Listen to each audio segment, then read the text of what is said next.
If you've ever seen the sick pound per seed ratio that my baller rutabaga crop yields, you'll know that I'm a master of efficiency. And I became that way because of guitar chords. And I remember when I was first starting to like look at good guitar players playing, I would see them play and like watching YouTube videos, it wouldn't even look like they're moving their hands, and it was almost like they were cheating or doing something. So today I kind of want to talk about maybe making more efficient chord changes with your fretting hand that you can use in any key. And we're going to do something in the key of 2019, the key of F, and just work on kind of like an F to a C to a B flat to an F. So that would be like a 1, 5, 4, 1 progression that you can use in any key. I'm going to be rocking this awesome Framus FG14 guitar, and let's get right to it. So basically when you first kind of like learn bar chords maybe, if you have like a F to C to B flat back to F progression, it can be kind of tricky because especially closer to this part of the neck, bar chords might be a little more difficult, right? You have to get that whole bar down, and then maybe go to a C chord, and then take all your fingers and rearrange it into this A string rooted bar chord, and then back. But then eventually, once you kind of get the technique of, you know, having the proper chords under your fingers, then you can kind of start to cheat a little bit, and this is really helpful when playing like maybe like longer shows and stuff like that, because it creates a different dynamic that you can go to. And again, so we're just gonna take this and play it like this. So you'll notice that when you do it like this, it's a lot less movement than this. And there is a sound difference for sure, but I think it's kind of negligible and it's something you want to do. So first we're going to start off with, instead of this F bar chord, this full voiced bar chord, we're going to play just the middle 4 strings to make it F major. So now my ring finger is on the 3rd fret of the A string, my pinky's on the 3rd fret of the D string, my middle finger is on the 2nd fret of the G string, and my pointer finger is on the 1st fret of the B string. So aside from just working on your fretting hand, we're also being a little bit more selective with our pick, because you can still play all 6 strings on this chord, but technically it's a different chord. It's a F major 7, which maybe you want, maybe you don't want, but it's going to make a big difference when it comes to the other chords as far as which strings you selectively hit, and almost kind of like how your thumb is positioned to help your hand make these kind of micro movements, which make a big difference and a big deal in your playing. So once you get this F major chord down, we're going to take these 3 fingers. Your pointer finger is going to stay exactly where it is, and your middle, ring, and pinky are just going to move up ever so slightly.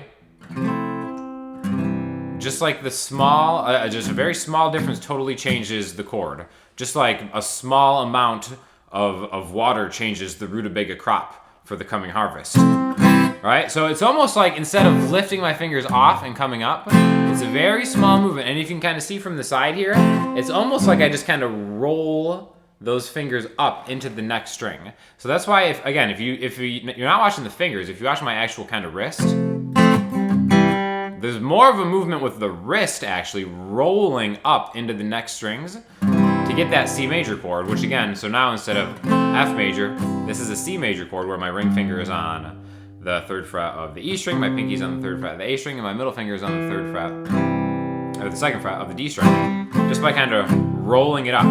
So it's a really micro movement, but it totally changes the chord and it sounds great. So that's an F to a C, okay? In the key of F, F, G, A, B flat, C. It's a 1 to a 5, right? And then another chord that you'll always see is the 4 chord in that. So that would be a B flat. Now a lot of times you might play a B flat like this. You might play a B flat like this. Some people play it like this. Really, if you just think of it as an A chord, an A major chord, 1 fret higher, you can really just focus in on that 3rd fret of the D string, G string, and B string. So when you come from a C, or even if you come from an F, you can actually kind of use those fingers here just to break it down and to get in just the 3rd fret on those 3 strings, okay? So again, we're coming from the C major chord, and if you just kind of like rotate the wrist down a little bit, you'll see that now my pinky is getting the strings that I'm looking for. And then I can pop it back up. So from a C, break it down, pop it up. Just like that, okay? So, it's these little small things that I think it's easier said than done when you're first starting, because I think when you first start, you kind of have to focus on each individual finger changing. Like if you're going from like even just like an F to a C, it's like, okay, I've got this F chord. I got to focus on my ring finger staying where it is, my pointer finger staying where it is. I lift this up, and I put this down. But a more efficient way to think about it is like kind of seeing ahead, thinking about the next chord you're going to, and what is the most efficient way that you can get there. So again, in this example, we're starting with an F major, rolling up into a C, breaking down into that B flat, and then rolling back up into that F. So it's a really great thing that you can practice, and it's kind of teaching the fingers of your hand to work together as a unit instead of just one at a time, which again is tricky when you're first starting out. I totally remember that and not being able to do it, but it's something that you want to be able to do, because aside from it just being easier and more efficient, you can kind of create a different dynamic of a song. So maybe if like the chorus of a song that has the same, kind of progression is like a bigger type thing, you could start with the verses going down more like, and I'm kind of muting it, palm muting it too, with my right hand. And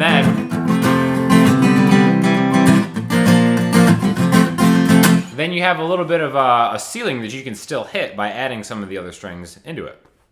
Okay, or even just, driving that chord a little bit harder with your strumming hand. Now, this also works in absolutely any key. So this is just the key of F. And it works out where, with that F major 7, if we hit the open E string, it'll still sound good. With that C major, it's still technically an open chord because the open strings are helping us out. We can do this in another key. So let's just move everything down, or 2 frets higher, down, up, whatever. So now we're gonna do this in the key of G. Right? Everything still applies, but now we can't so much have the open strings helping us. I mean, we can and make different chords, but I want to kind of keep the same 1, 5, 4, 1 progression going. So we do the same thing.